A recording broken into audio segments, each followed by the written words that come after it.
欢迎收看新闻大白话，我是主持人翟轩，马上欢迎一下这个阶段加入我们讨论来宾，国际事务专家赖岳谦。主持人好，观众朋友大家好。政大国关中心兼任研究员严正声教授。主持人好，各位观众大家好。还有退役中将帅化明稍后会加入我们。好，我们马上来关注一下哦。现在奥运已经落幕了，但是呢，在中国大陆这边哦，官媒先跳出来开始开呛美国了。我们来看看在微博的热搜的第一名哦，大家都是顺着官媒现在要对美国开呛哦。讨论度最高的就是美国的游泳队紫脸到底是什么？紫脸他们现在还有这样子的一个图片哦，就说他们很像是形容为灭霸一般。为什么叫灭霸呢？他们是翻译跟我们不一样，就是萨诺斯，就像是好像已经这个变形筋肉人，然后脸色是紫的一样。为什么美国的选手游泳完之后脸都会发紫呢？让大家觉得很不解哦。那其实人的脸色变化是一个恒定的，因为我们的血液里面的血红素总量呢，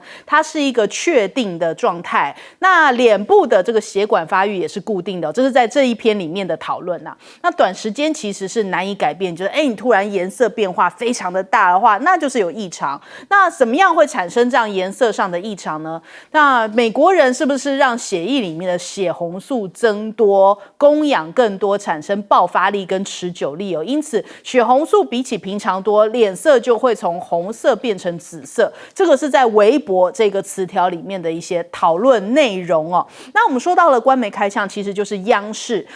他们直接下了一个标题哦，叫做美利坚重克国，嗑药的嗑哦，他用这样的一个标题对美国发出6连问，就是父亲滴眼药落在床上，女儿一躺就检验阳性这个药性的反应，这是怎么回事呢？而且敢做不敢当，官方声明也能撤稿，还有游泳队人均灭霸。不仅不解释，还 P 图，就是把他们的一些图片哦，把颜色 P 的变成白色，就是白种人的这个颜色，不是紫色的。但是同样的转播，不论是在奥运或是其他国家，这个英国或者澳洲的转播，都还是紫色的脸，所以说不过去啊。你自己美国好像此地无银三百两哦。还有病人为主线啊，人为辅。美国代表队有几个是正常人呢？怎么好像这个离病率很高？还有自己都管不住，却要长臂管辖全世界。洛杉矶的运动会，谁不听话，美国就抓谁嘛？这是你们下一任打算要干的事情吗？那甚至呢，连这个玉渊谈天哦，都这样子特别做了一段影片，说144秒如何克成一个美国直属，这样子为主题哦。那他们就讲说，过去20多年美国滥用兴奋剂的一些事件的一个实际的举例，然后也发现呢，是不是给运动员提供兴奋剂，在美国存在一个完整的产业链。这个影片里面就是非常完整，真的可以看得出来谁供应给谁，谁供应给谁，还有跟药商之间的关系哦。在这个144秒里面，他们做了蛮详尽的介绍。也就是说，现在官媒都不忍了，这样纷纷跳出来说文字也好，做影片也好，这样直对着美国，请美国讲清楚。因为在这个比赛前期，都是美国一直对于中国大陆游泳队什么禁药事件一直在做文章，现在换到了中国的反击来了。那我们看看这一次中美的金牌数是一样的，总共都是40面，跟一开始预估说，两个中美两国呢，应该都会得到39面，都同样增加了1面金牌。那我们来看看马克宏呢，他也有表达对于中国大陆的祝贺。我们来听一下。D'abord, votre pays va terminer comme depuis maintenant plusieurs années les réinvestissements qui a été fait parmi les 2 meilleures nations. Et bravo de cela. Et je pense que du tennis de table à la natation, vous avez montré, pour ne citer que ces deux épreuves, et on pourrait en citer beaucoup d'autres, la capacité à produire des athlètes de grand talent. 对，所以现在很显然，中国大陆已经成为了体育大国，而且是跟美国这个并肩，同样拿到40面金牌哦。那美国就破防了，很多的美国的一些支持者啊，或者是观众就讲说，怎么回事嘞？开始网友们纷纷在算账了，是谁害我们跟中国大陆同样的金牌呢？明明我们可以赢的，他们是这样的讲法哦。那他们就指责了一个人，叫做麦克尤恩哦。麦克尤恩呢，他其实呢就是跳高选手，他跟纽西兰选手这个克尔在决赛时候都跳出了2.36米3.6的高度，但是到2.38米的时候，2个人3次都没有跳过去。那根据规则呢，其实2个人都可以获得各一面金牌，但是呢，尤恩却拒绝共享金牌哦，所以选择了加赛。那加赛的时候，好继续挑战2.38米，2个人都还是没有跳过。后来降到2.36米，都又还是没有跳过。结果没想到再往下降2.34米的时候。尤恩竟然还是失败了，所以最后金牌是被纽西兰给拿走了。所以美国人就在那边骂说：“你为什么那时候不拿个金牌就好了呢？你们2个都拿金牌嘛，你为什么非要争个胜负呢？”所以现在开始，网友们开始对于他开始算账了，麦克尤恩。那所以我们看到现在彭博就讲说，大陆借由巴黎奥运的金牌数跟美国并列第一，宣扬了现在的一个强国实力哦。环球时报的社评也讲说，不能孤立的看待中美2国的奥运成绩变化，这个是来自于复旦大学的这个教授沈毅哦，他有讲说，这个变化本身呢，就是一个不可以抵抗的历史大势的一个反应哦。巴黎奥运已经成为中美竞技的新战场，背后深刻的反映出来2国在国际舞台上面日益加剧的对抗。那这种竞技体育哦，已经不再是技术跟体能的较量，更成了展现国家软实力还有维护国际形象的一个重要手段呐。那再来我们看一下，反观呢，同样也自诩为跟中美一般的大国的印度，这一次同样也有尾数一个0，但是前面没有10位数，就是拿到了一个0金哦，人家是40金，同样是40，从5那个尾数是0，怎么差那么多？那14亿人为什么没有金牌呢？角力标枪，人家说表现太奇葩了，因为本来印度在赛前的时候我们刚刚讲说这个赛前预估是中美各39金嘛，而差不多，还多了1金。可是印度在赛前是讲说，应该呢这个总牌数没有办法超越中国，但是银牌、铜牌都可以赢过中国。那中国大陆的银牌、铜牌，我们来看一下，银牌27，铜牌24，印度是多少呢？银牌1个。然后铜牌5个，怎么会差那么大？你的预估有点失准哦。那本来在他们最看好的一个项目，也就是呢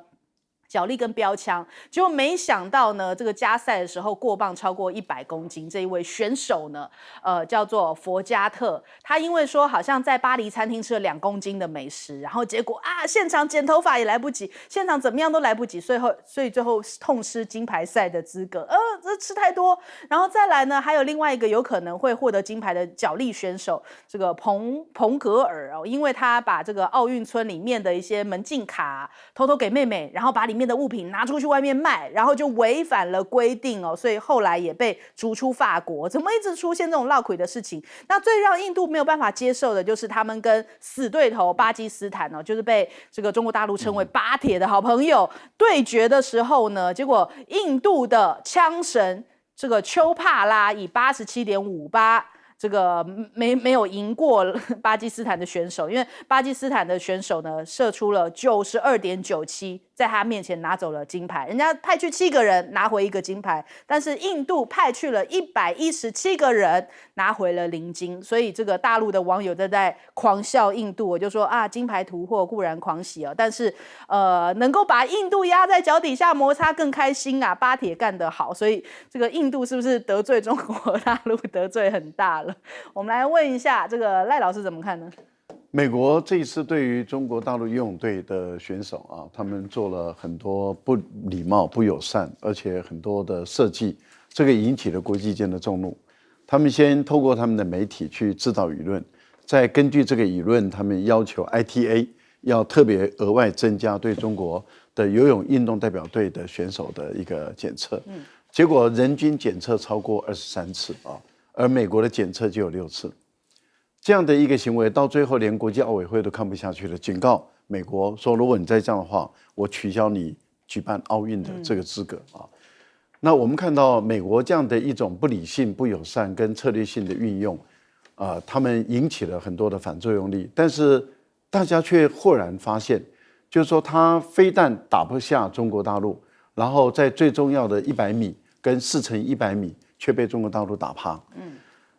可是大家感觉到最诡异的就是，全世界所有的运动选手，游泳的运动选手，没有任何一个国家的代表队，他们游完泳以后脸会变紫色，只有美国会变紫色，而且是不管你是什么人种，不管你是白人、黄种人或者是什么人种，游完了以后，清一色的变质。那也引起了很多媒体，而且是国际媒体的质疑，要求这个国际奥委会要调查这个事。国际奥委会就很温柔的问了美国，美国的回答是说啊，这个训练强度很够，选手很疲倦。可是大家都觉得到今天这个疑惑还是没有解开，为什么？因为每一个选手的训练强度都很够，也都很疲倦，可是为什么没有变成白色？没有变成紫色？而你美国的官方的 P 图为什么去把紫色拿掉，改白色？你美联社为什么要改掉颜色？通常疲倦不是应该是面色惨白吗？惨白这样，怎么它是惨紫呢？对，那所以大家都觉得很奇怪。但是更奇怪的是，你的国务院、你的大使馆、你的美联社为什么要改图、改色，而不用原来的颜色？这叫造假。对，这样的一个情形，中国奥运结束了，好，开始反击了。为什么要反击？其实反击是预留在洛杉矶的预做准备。为什么？因为确实未来的奥运是大国之间的软实力的一个比赛。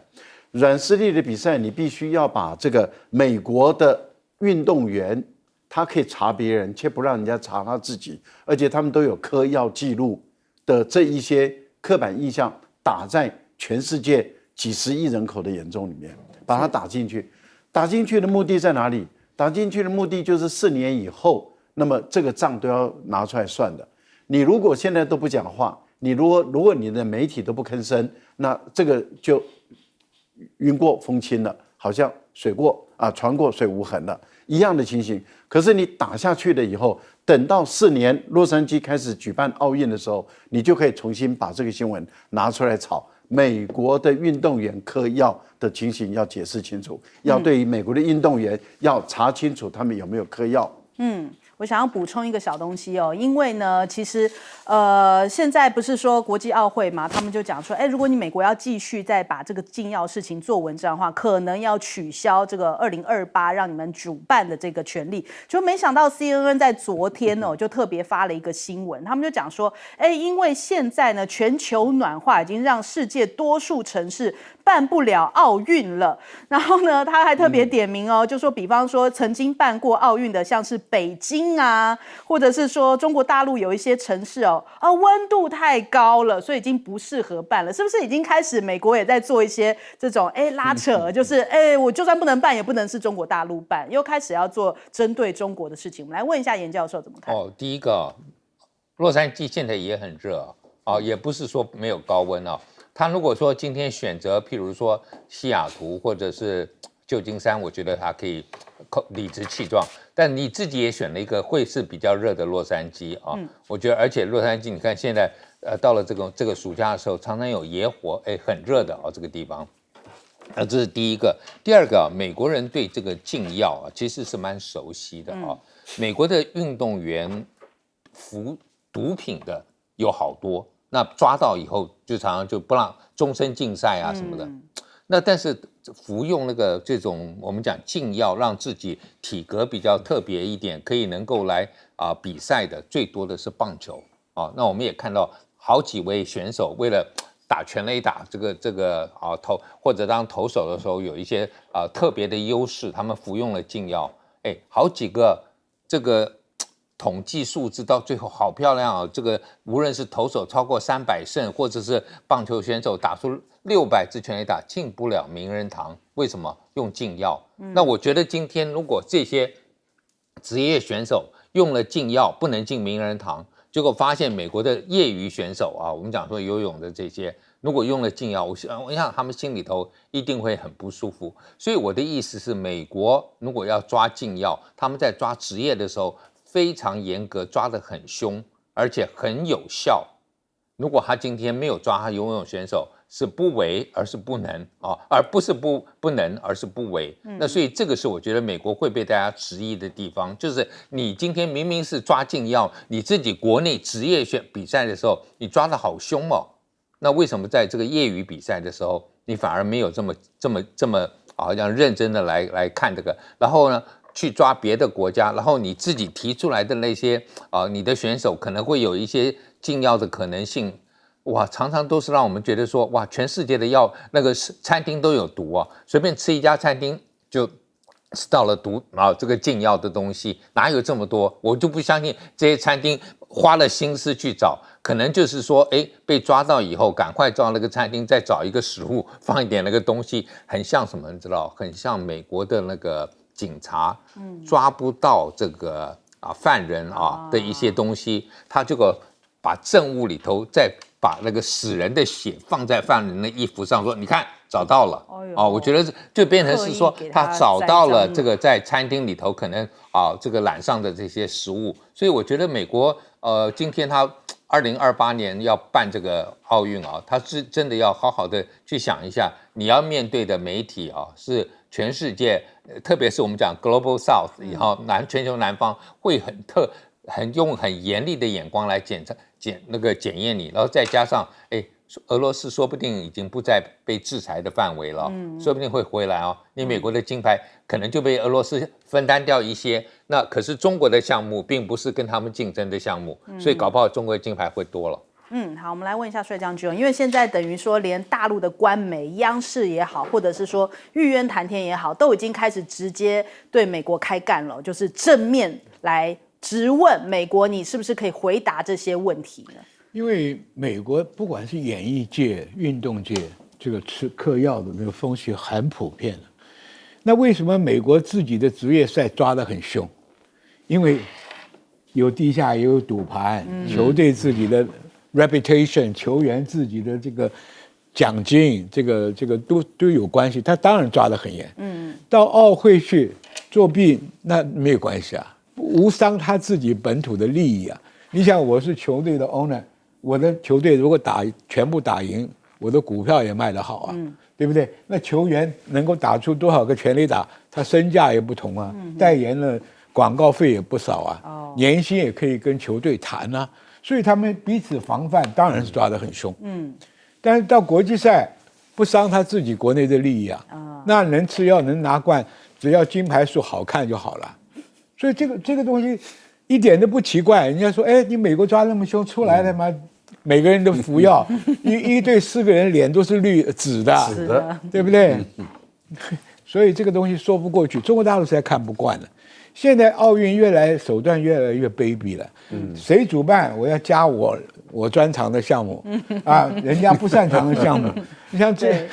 印度还想说我拿板球可以拿冠军吗？还说瑜伽呢？对，他瑜伽设计20面金牌。对呀，那下次到中国办这个打太极拳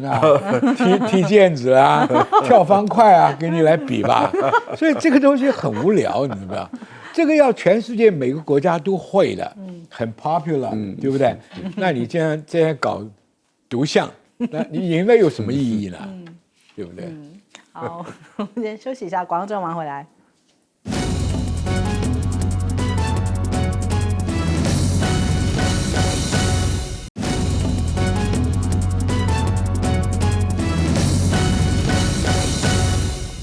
好，欢迎回来，新闻大白话。我们来关注一下这个现在全球的紧张在中东、俄乌、印太，好像成了3个有可能就是接下来，当然现在俄乌跟中东本身已经是非常的紧张了。我们来关注一下这些紧张是不是都跟美国有关系呢？首先先来看看中东的情势紧张，白宫讲说伊朗可能就会在本周来攻击以色列，所以他们现在也是这个紧锣密鼓的在关注这件事情那他为着可能会发生一连串重大的攻击已经做好了准备。那最有可能发生的时间点呢？他说现在跟以色列这边有同样的担忧跟预期应该会是在本周这个时间。那我们看到以黎的边境又再度互轰，2个真主党的士兵死亡，然后报复的火箭弹已经全部被以军的铁穹给击落了。以色列跟真主党呢，分别在近期有一些零星的交火，那甚至有2名的这样的武装士兵呢死于这样的袭击行动当中。所以双方其实虽然没有正式大规模开火，但是这种零星的这种发射火箭弹这样你来我往的都还是持续进行当中。那黎巴嫩讲说3名战士死亡之后呢，真主党轰以色列的北部，然后做了一些回击发射了喀秋莎这样的火箭弹来做一些反击行动。那中东的大战倒数那美国已经有更多的动作来了，就是他们现在派出了航母跟核潜舰来部署哦。根据 CNN 报道说，五角大厦宣布啊，这是非常罕见的宣布，说乔治亚号这艘核动力潜舰，然后专门装载巡弋飞弹的。那这样的潜舰位置一般来说是不会公开的，可是奥斯汀却下令说要搭载这个 F-35战机的这个航母打击群林肯号也赶紧赶过去哦，所以不但有航母，也有这个核动力潜舰，全部都去到那边，严阵以待。那就代表着这个中东战事快要一触即发，先反映在油价上头哦。现在油价大涨了3%，而且金价也逼近了历史新高。只要有战争的时候，大家就会开始转往这个黄金避险。那油价就是因为说，如果中东的话影响到这边这个荷姆斯海峡的话，可能会影响到接下来这个石油的运输哦。那再来俄乌的话，现在乌军不断的反击，已经说掌控了俄罗斯1000平方公里的领土。普京非常生气，有说一定会赶走敌人。他说在西方首脑的协助之下，反过来占领俄罗斯的领土哦。那只是为着要有更多筹码跟俄罗斯和谈吗？那这个泽伦斯基是讲说，如果普京这么想打仗的话，那么俄罗斯就必须被迫求和，讲得非常的呛哦。所以他说现在是时候了，要把这个战争带回到俄罗斯。所以看起来这场战争也在升级当中哦。那甚至你看到这个库尔斯克这边，乌军呢攻下了核电站，甚至还用这个俄军的一些遗体哦拍成了一个 Z 字形。大家都知道 Z 字形代表的俄罗斯他们的这个军人，他们之前的一些战车上面都有写上这个 Z 字哦。所以是不是也要反羞辱俄军，也有这样的一个意思存在？那还有俄国呢也在撤离一些边境的居民，是不是也为着战争做准备哦，避免波及到平民？所以现在开始撤离，好进行下一波的这个军事行动嘛。那再来印太的话，同样也是澳洲跟东南亚14个国家正在进行联合的军演啊，说是是要这个剑指北京吗？有这样报道里面这样解读哦。那澳英美三方的 AUKUS 其实已经签署了像是核装置啊，还有原料转移的一些协议，也就是说这样的协议背后是要协助澳洲来打造核动力潜舰。那另外平壤这边对抗平壤的飞弹跟网络攻击哦，韩美也在联手，年度的联合演习也即将登场哦，将要在8月19号来进行已知自由护盾的联合军演。那还有另外，在美国的海军近日也宣布了，将第147攻击战斗机中队当中的 F-35C 隐形机部署到了日本的岩国海军陆战队的航空站哦，来取代第115攻击战斗机中队当中的这个 FA-18E 跟 F 的这种战斗机哦。那其实也是展现出来美军在日本这边要扩大部署 F-35，也反映出来美国要持续来用这样子第一岛链的围堵方式来针对中国大陆嘛。可是中国大陆难道没有反制方法吗？现在山东舰又有动作了，就是又到了太平洋这里去。日本的防卫省呢，他们就说有发现到说山东舰呢率领着055飞弹驱逐舰，还有052D 的飞弹型的这种飞弹驱逐舰，还有052A 这样子的护卫舰呢，出现在冲绳县宫古岛以南这样的海域哦，所以看起来是要继续7月份未完成的演训嘛。那也代表着印太这边大家的这个军力跟展现肌肉都还持续在部署当中。首先我们来请教一下帅将军怎么看？当然，现在这个感觉上是美国、俄罗斯、中国快要到摊牌的时候，所以大家把阵势摆足啊，火头通通点起来。其实这个状况，我们先讲俄罗斯俄乌战争。俄乌战争呢，是乌克兰选择俄国的整个战线的最侧翼，兵力比较薄弱，组织一个奇袭式的攻击。据报道呢，这个奇袭的部队里面备章很多。就代表是各个部队调来的，这个东西我们在国共内战时也看过，这个部队打残破以后就开始把收拢，这个有可能这个师来了，那个师来的，可见它不是一个完全的建制部队，但是它也是在俄乌战争整个不利的状况下创造一个有利的态势。你不信，他这边一打到俄罗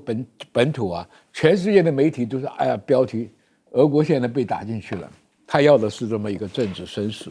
这个声量有几个政治作用呢？第一个，欧洲你们这些国家还可以继续支援我，我并不是一定要必败啊。该送的武器、该送的钞票要送，给美国也是一样，因为美国现在川普扬言一日节日战争，不给他军援，所以他要打出一点成绩来，也可以做后面谈判的筹码。另外，这个以色列跟伊朗这边，我有很多节目我也讲过，伊朗不具有全面攻击的能力，对，它国土那么遥远，它只能用无人机、飞弹、火箭，而且用它的这个比较友好的附庸国，像叙利亚、也门跟这个黎巴嫩，你看它能够支援的武器也不是什么尖端武器，所以你看经常的是卡秋莎，卡秋莎已经是今年快70岁了，很老旧的武器，所以他要制造一个声势，就是说，到了选择的某一天，这4、5个国家一起向以色列攻击。但是这个以色列攻击，你看美国也看到这一点，所以拼命调派他的航母、飞机跟这个陆战队还有潜舰。这种调动是什么意思呢？无论是他神盾级的标3、标6，加上以色列的这个铁拳、铁穹、复仇者这些飞弹，形成一个绵密的防空网。绵密的防空网，那美国派的飞机是干什么呢？是专门打无人机的。因为用飞弹拦截飞弹去打无人机是不划算的，无人机很便宜，导弹很贵，所以用空军的飞机去追杀无人机是比较便宜而且有效的。那么这个新宣布一个潜舰去干什么？它潜舰带的大部分是 Tomahawk 战斧飞弹，战斧飞弹可以对你陆地上所有的基地啊，1、2千公里内它都可以打击得到。所以你看，美国支援以色列的配速啊是很周全的，飞机、航母、潜舰统统用上了，配合以色列的这个防空系统。这个大战打完以后，只是证明军火商我的品牌有用，我这个可以拦截率高达多少？那伊朗呢，主要是这个反美的情绪这么高涨，他必须要做出个动作来。但是我们军事家看起来就是一场大的烟火秀，一大堆的飞机、无人机，这个去，所以搞不好还会挨到以色列空军的反击，因为美国给了1000多枚滑翔炸弹，而且以色列的空军向来是在全世界空军里面最彪悍的部队。以前在以阿战争里面，他一天起飞4次，这是一般空军做不到的，因为你飞机去执行任务回来加油挂弹。很忙的，一天能出动4次，它打击率是很高的，而且以色列非常擅长内线作战，左边对伊朗，右边对黎巴嫩，所以我的怀疑，将来黎巴嫩可能挨到比较重大的打击，因为打伊朗还太远。好，我们来请教一下赖老师。中东地区的战火看起来很短的时间内很有可能就会爆发了啊，那究竟会打到什么样的规模？这个也要看以色列跟美国的反应来看。之前美国的情报是失灵了，因为他原来预估是8月5号、6号，伊朗要实施反击，那很明显的时间都过了。那川普失灵的更严重哈，他说当天晚上要打，结果没打。现在的情况是，美国的白宫承认也接受以色列的情报是比较准的。以色列的本来就估计应该是在13、14、12、13左右，那现在估计应该是15号，也就是当以色列的这个停战代表团到埃及的时候的那几天内开始开打这样的一个情况。那当然，伊朗的总统也先后打电话给这个英国的新的首相，还有就是德国的总理都交换意见。他的逻辑很简单，就是说他现在实施的是自卫反击。因为连沙特这样的一个国家都认为伊朗的国家主权受到侵犯，那一个国家的国家主权受到侵犯，他提出自卫反击，这是合情合理的事情。而且伊朗也已经说得很明白，他没有要针对以色列的平民百姓，也没有要针对民生设施，所以他并没有要变成伊朗跟以色列之间两国的战争。因为战争它就涉及到宣战权的问题嘛，所以他没有要进行这样的一个战争，他是要实施自卫反击的一种惩罚性、报复性的，所以是针对以色列的情报组织、军事基地，还有这些政府机构进行攻击。好，现在考验的是什么？考验的是美国跟以色列能否有效的拦截。那奥斯汀这一次的讲话，昨天的讲话就泄露了他们的底了。原来林肯号还没到，所以他要他们加速赶往。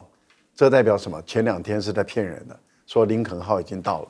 那我觉得目前考验美国，即使把乔治亚的核动力潜舰派去，可是他能够攻击伊朗境内的军事目标吗？如果做这件事的话，那事实上是宣战的意思。宣战你要经过美国国会同意啊。好，我们来请教严老师。我想在这个泽伦斯基，当然他现在很可能担心2个啊，第一个就是川普如果赢了选举，看起来就不会再支持了。那更可怕的是，川普的副手Vance 在这个乌克兰的议题上面比川普还不愿意对这个乌克兰表态，所以基本上今天如果被逼了谈判，我觉得就像好像美国当年从这个阿富汗战争或者这个之后我们之前的伊拉克战争，小布希的时候有点想撤出的时候，他一定要先展现出一个有突破、有进展的那个情况，然后再决定退。这个好像感觉上我不是节败退啊，所以那时候他们就说：“哎，你不是要走向和平了，怎么还有一个 surge 啊？就是忽然加兵进去，更打得更凶一点。”我觉得。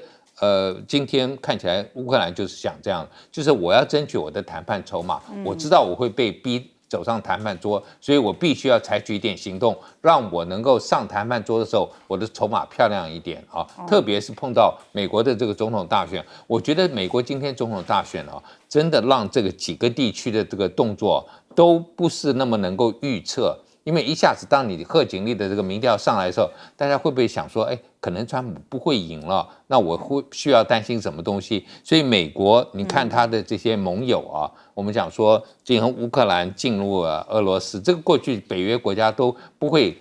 就觉得反对的嘛，因为这个很可能会引起俄罗斯反弹，甚至直接跟北约的国家有冲突。但这一次好像也在默许当中就是你就知道，就是说今天美国一个国家的选举会影响到以色列，会影响到这个乌克兰，甚至也会影响到亚太地区。所以我觉得我们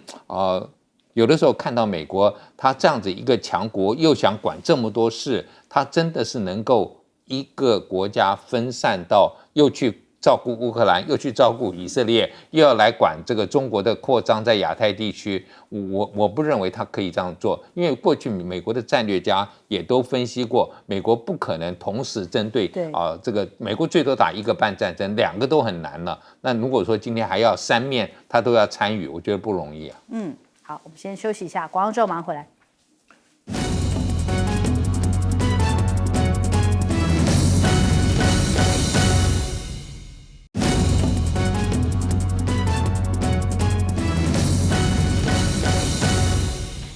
好，今天对于中国大陆来说，一个非常大的事情呢，也就是事隔79年。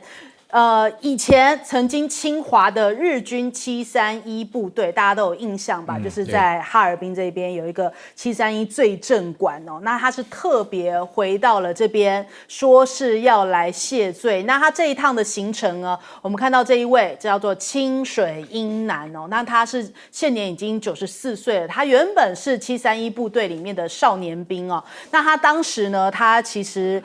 后来有等于说透露出来他的身份。本来他们的一些相关的证物是不能够带回到日本去的，但是呢，他跟他的这个等于说友人，就是同样是731部队里头的人，他们带回了一些证明他们身份的一些这种证物然后后来在日本那边有表现出来说，我们展现出我们的确曾经有待过731部队，而且他那时候觉得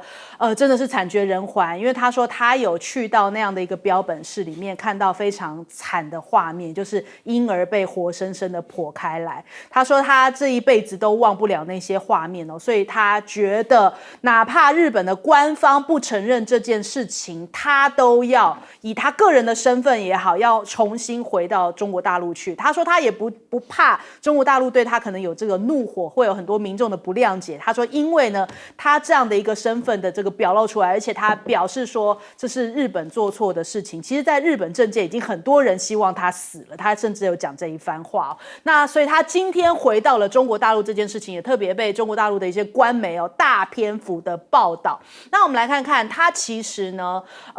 现在这个日本的这个前将官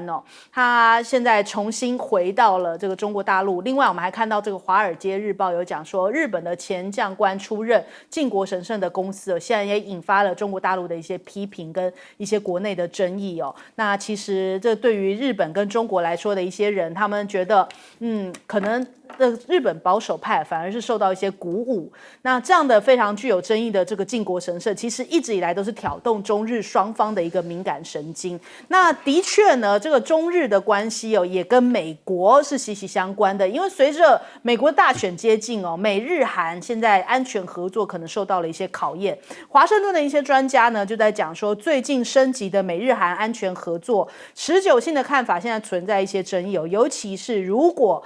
川普重新站回了这个美国总统的大位的话，那恐怕对于这个，因为他过去对于美国联盟是保持一个批评的态度，所以像美日韩可能这样的一个安全合作的一个盟友方式可能会就会变成比较瓦解啦，要重新再开始了。那另外我们来对比一下川普真的回得来吗？因为现在川普的整体的民调感觉上面好像陆续在落后贺锦丽今天另外一个大件事就是马斯克专访了川普，而且在他们的访问过程里面还被网攻就一度有一些技术问题，所以有很多的用户是没有办法聆听直播的。后来延后了40分钟才开始。马斯克讲说这是因为遭受到了网络攻击。那怎么样让他的声势重回一个高峰呢？现在川普想出来的方法就是要重回他7月13号遭到这个枪击暗杀并且生还的这个地方，唤起大家对于他这个好像这个勇敢不怕这样子的一个暗杀，展现出来一个美国自信希望能够唤起大家对于他这样的一个印象那川普也同意现在重返了 X 再来发文，感觉上面马斯克成了赢家但是人家讲说小心这个川普可能是一个两面刃虽然声量很高，但是会不会引起一个讨厌川普的情绪，让很多的用户因此流失，也会造成他们的股价走跌因为现在目前川普他自己的社群平台，其实他们的股价也是一直在往下跌的一个状态。那再来我们来看看美国呢，其实虽然官方一直不论是谁上来都是好像在跟中国大陆对抗可是呢民间却是对于中国大陆是非常的依赖。首先先来看一下，现在拜登政府正在努力克服来自盟国和科技行业的一些反对意见准备要扩大来缓解中国制造最先进半导体能力的一些限制措施那就是等于说要围堵的更加严格了。那如果换成了川普回到了白宫的话，现在目前美国的媒体预估恐怕会影响到中国大陆的经济成长，可能要猛降1.4个百分点，讲的好像川普很威他说川普就是中国最大的噩梦真是如此吗？其实在中美贸易战之后反倒中国是越打越强那你越是限制我越是自己来生产嘛，所以其实这个预估恐怕也是有一点偏乐观。那再来看到美国媒体也提到了，现在还有很多的美国代表团你们官方在限制，但是代表团一些民间的企业却是赶紧去访问中国大陆为着接下来的一个中国大陆的市场布局那最后我们来看看这个马凯硕提的，他说不论是谁当选美国总统，其实中美关系都会变得更糟。那对于中国大陆来说的话，他认为中国的文明至少还会再繁荣个100年。好，首先我们来问一下帅将军怎么看。首先我们讲这个直木部队，这个371它的日本文字叫做直木，他根本不把人当人的。那个里面大陆很多受罪以后的难民出来讲，你简直很难想象，他把活人放在冰天雪地去冻，看你多久冻死，拿了汽油烧，看你皮肤烧了多少才会死。拿了各式各样很残忍的手段对去把人的极限，他在那里做试验。所以你说婴儿被解剖一点都不奇怪，而且他们还研究生物作战、毒气作战、病菌作战。所以为什么中日战争打完了，这些人没有受到纽伦堡大审，而受到这个日本东京大审？因为这些科学家都被接到美国去了。你们知道，美国一直骂人家武汉肺炎，其实这个病原菌，这个直木部队的首脑跟在德国抢来的这些生理学家，在美国的这个 CIA 里面主持的一个P4第4级的一个实验室，这个实验室生化实验室跟别的生化实验室有所区别，他们专门做这个极端的生物战剂、这个化学战剂跟这个病毒。所以他那个时候在蒙特利，他那个当地的报纸已经泄露，他那个外泄以后造成养老院很多人得白肺病，白肺病就是我们讲的 COVID-19，就是那个肺部。所以这个直木部队啊是非常最大的，这个人肯去到那边去忏悔，我觉得很了不起。日本当然不愿意这个很脏的历史被掀出来，但是迟早你是要让世界上知道，日本是一个非常极端的民族。你看它是极端的有理，也极端的残暴，这就是他们的民族本性。另外，这个所谓这个靖国神社，我进去看过，里面供奉的真的就是像他这个以前的战犯里面这个战将啊，包含冈村宁次每个人都有他一个专柜，包含他的军服、他的军刀。那么在这个靖国神社是日本的极右派，他有10几部宣传车就停在附近，他每次出来宣传的就是日本要修宪，日本要变成一个正常国家。那么以前大家都看过一个很有名的作家叫三岛由纪夫，他也就是极右派里面，因为恨日本恨铁不成钢自杀的。所以这个日本这个民族啊，只要让他喘息过来，他绝对是一个向外扩张的一个民族。当年他看到中国唐朝强盛，到处去学；德国强盛，跟德国去学。但是学会了强，他就开始欺凌弱者。像明朝弱的时候，他倭寇搞了100多年，100-200年。所以这个民族啊，跟他现在所表现的，一看就很明白了。好，我们来问一下赖老师。731部队在东北所干的事，只有禽兽才会做这种事，惨绝人寰。只有魔鬼撒旦这种才会做这种事。那很明显的，日本的731部队的这些军人，这些人就是禽兽，比禽兽还不如，比撒旦、比魔鬼还可恶。但是更可恶的地方是在于，他们想要试图掩盖真相，他们一直拒绝承认有这支部队存在。但是事实上，还是有一些人，他内心里面忐忑不安，那么也已经快要临近生命的终了。他觉得他再不赎罪，他再不去认错，他再不把这些事实公诸于世，他这一生，他的后代将永无宁日，因为他们知道他跟他的同事，跟那时候的日本军在中国，他们做了什么事。那我们看到了他到中国来，他主要的就是要透过这